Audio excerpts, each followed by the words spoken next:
Hello guys, how are you doing this fine Monday? I don't know if you noticed by the music or by this background, but today we are going to be talking about a very popular franchise. We're still moving on with our pop culture series, but today there's no magic theatrics. I'm just gonna be here and we're gonna talk about, even though I'm not magic, we'll still be talking about a fantasy franchise. Can you guess which one it is by the music? Yes, it's The Lord of the Rings. There's a lot to talk about it. I will try to just skim the origins and the story that I think we need to learn, as we mostly know what happened with the movies and all that stuff. So I'll try to keep to the books and the story of Tolkien for today. All right? So bear with me. Let's go on to a story of Lord of the Rings. So what exactly is Lord of the Rings? We'll see in a bit. We'll talk about, first we'll do the words in fiction, where we'll learn some of the words. We are going to talk about the author, then the books, then the influence, then the films a little bit, and lastly we will talk a little bit. Moving on to words in fiction. What is it? What is a novel? We talked about it before. A novel is a book. Fiction is anything that isn't real. Junior high school is the second to last year of high school. Here in Brazil, we have 3 years of high school, but in other countries you have 4, and they are usually named freshman year, sophomore year, junior year, and senior year. So junior high school would be the second to last year of high school. Immersive means something that brings you into it. So if you're reading an immersive story, it means that you are brought into the story. You feel like you're a part of it. That's what immersive means. Anglo-Saxon is an old language, and it's the one that gave birth to English. It's a precursor of the English language. Trilogy is any story that is divided into 3 parts. So The Lord of the Rings has 3 books, so it's a trilogy. A resurgence is when something comes back. So if it went away and it resurges, right? It's something comes back.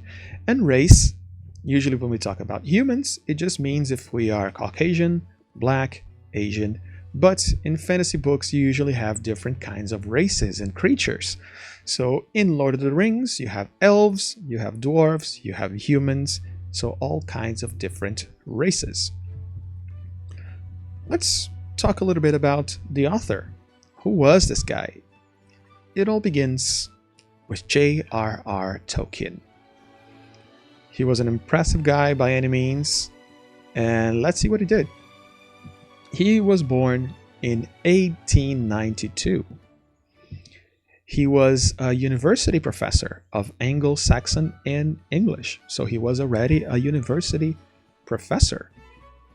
He was also appointed as Commander of the Order of the British Empire by the Queen in 1972.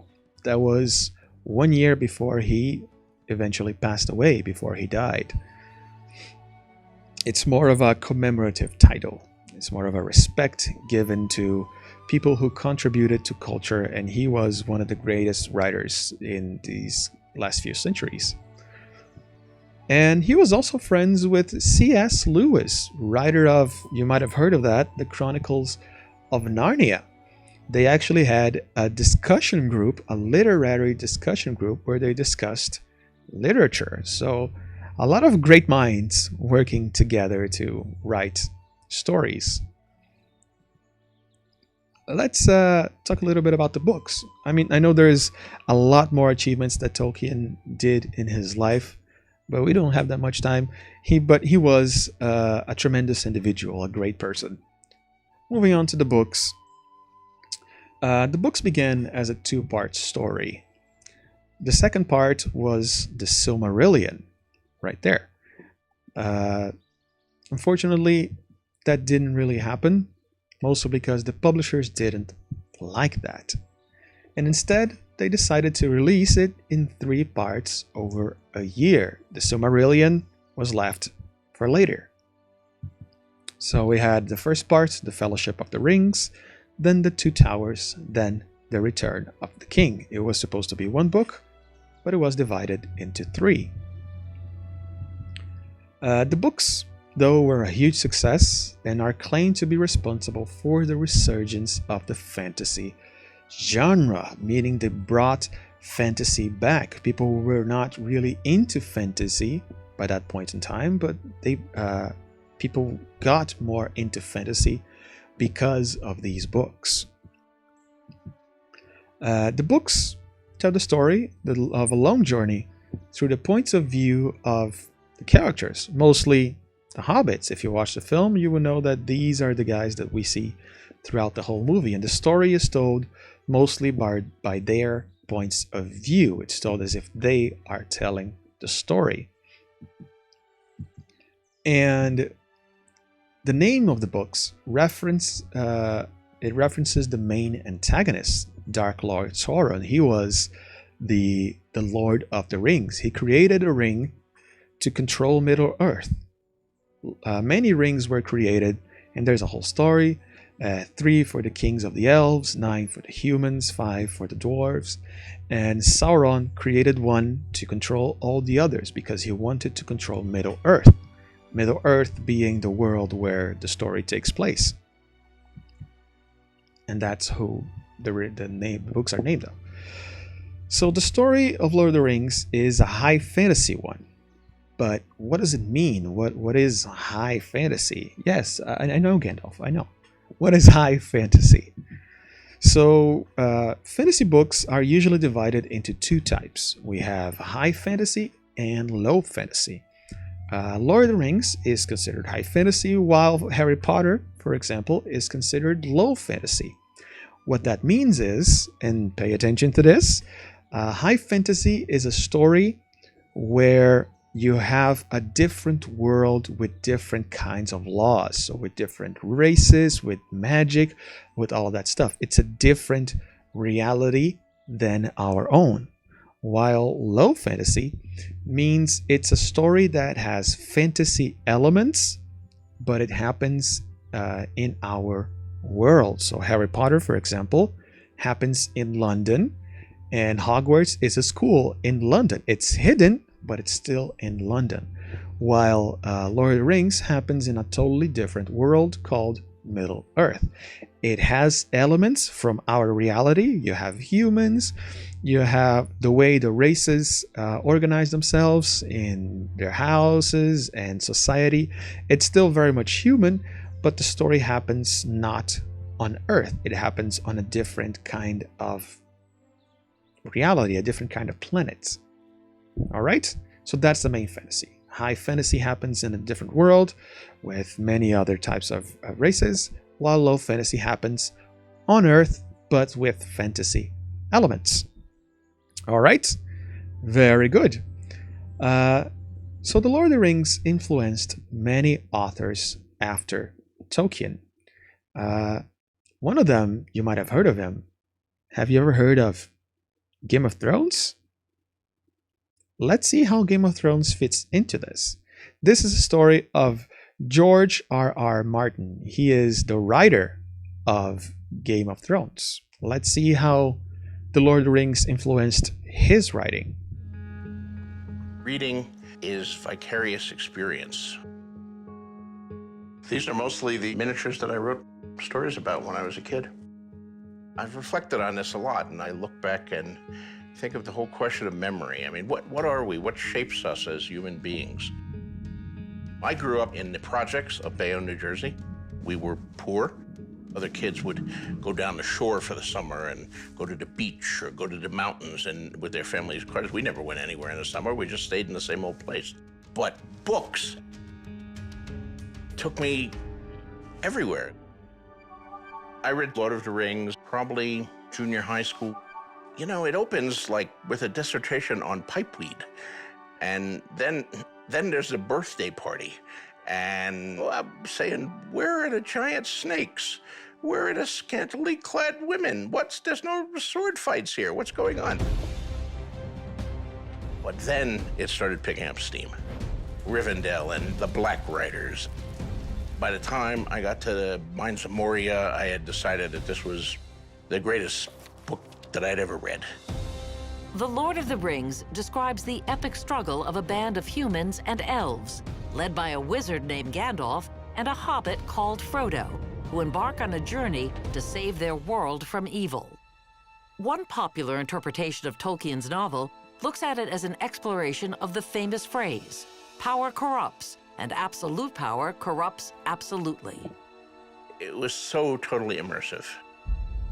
Tolkien approached this thing as if he was writing history. He had genealogies that went back not only hundreds, but thousands of years, the rise and fall of kingdoms, entire stories in a footnote that grounded this in reality so much. Tolkien's greatest invention was the characters who struggle with the temptation of the ring and what to do with it. They're all fighting these battles inside their hearts. That can take place anywhere, in any time, in any space in all of human history. And then Gandalf dies. Spoiler. Sorry. I can't explain the impact that had on me at 13. You can't kill Gandalf. I mean, Conan didn't die in the Conan books, you know? Tolkien just broke that rule, and I'll love him forever for it. Because the minute you kill Gandalf, the suspense of everything that follows is 1,000 times greater. Because now anybody could die. Of course, it's had a profound effect on my own willingness to kill characters at the drop of a hat. I'm thrilled that Game of Thrones is on the list. What I wanted to do was take certain of the traditions of fantasy, but meld to it a level of grittiness and realism. Your books, your stories should reflect what you see in the real world around you. Even a fantasy that has dragons should reflect the truth. To be on the same list with Lord of the Rings is very exciting. If you are one of the 6 people in the world who has not yet read J.R. Tolkien's Lord of the Rings, what are you waiting for? Read Lord of the Rings, and if you like it as much as I do, vote for it.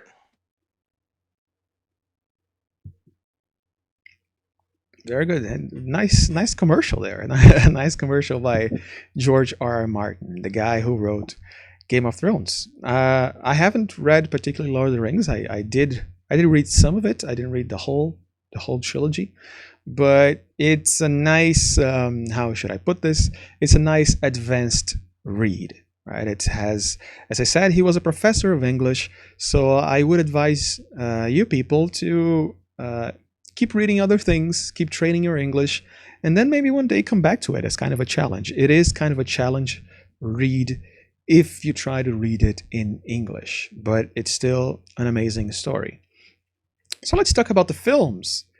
The films, as usual, helped the story reach a new public. We have they were based on the separate books, so we have the same 3 stories, the same trilogy, right? The Fellowship of the Rings, The Two Towers, The Return of the King. And they were huge movies. They have a cult following, they have huge fans, people who love the way they are made, people who complain that they are not the same as the books, people complain that some characters were left out, but still, they are still considered some of the best fantasy movies ever. Then we have The Hobbit. It was actually Tolkien's children's book. It was made for children. And they also made into a movie. Well, 3. It was supposed to be only 1 book, but because of the success of Lord of the Rings, people decided to split it into 3 films. And the fans didn't really like that idea. They wanted it to be a little more childish, I guess, more closer like to its children's origins. But at least to me, they're still great books. I would still watch them here and there. I think there are still great fantasy films. And I would still recommend you watch them, especially because if you're not a huge hardcore fan of Lord of the Rings, there's still great fantasy books. They're great for a little trip down fantasy if you're in the mood for something a little heavier on the story side, but you know, it's a nice escapist story. Fans still await for the last story, the Silmarillion. We don't know if it's ever gonna be made, but it's some of the last stories that Tolkien wrote on the world of Middle Earth, and fans of Lord of the Rings love more Middle Earth, so they are still waiting for that to be made. Let's see if that ever happens. Let's talk a little bit, right? Some questions for you guys. Have you ever read Lord of the Rings?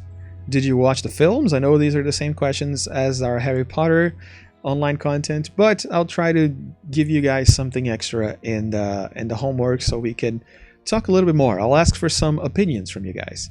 And there's no website on this. Maybe I can try to find a quiz. I'll see. But what kind of race do you think you would be? Me, I am fairly sure I would be elf. I have always liked the elves. I like the way that they study magic, and it's something that comes from study, that they are not just born with it. They study, and they live in close proximity with the forest. I've always liked to be in the forest and all of that mythology that comes from nature, and the elves are just a race that deals with that a lot. And they kind of fit my personality, I guess. I've been told that before. Well, let me know what you guys think your race would be in our homework, and we'll keep chatting over the week. All right, there and back again. Today we saw words in fiction, the author, the books, the influence, the films, and we talked a little bit. This is going to be it for today. Remember to stay tuned for the instructions from Sahia. Remember to do your homework because it counts as attendance. This is it for today.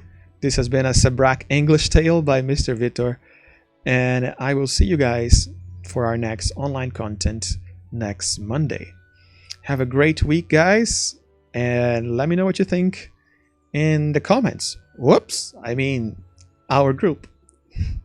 Let me know what you think. Again, this is Mr. Vítor signing out, guys. Have a great week. Bye-bye.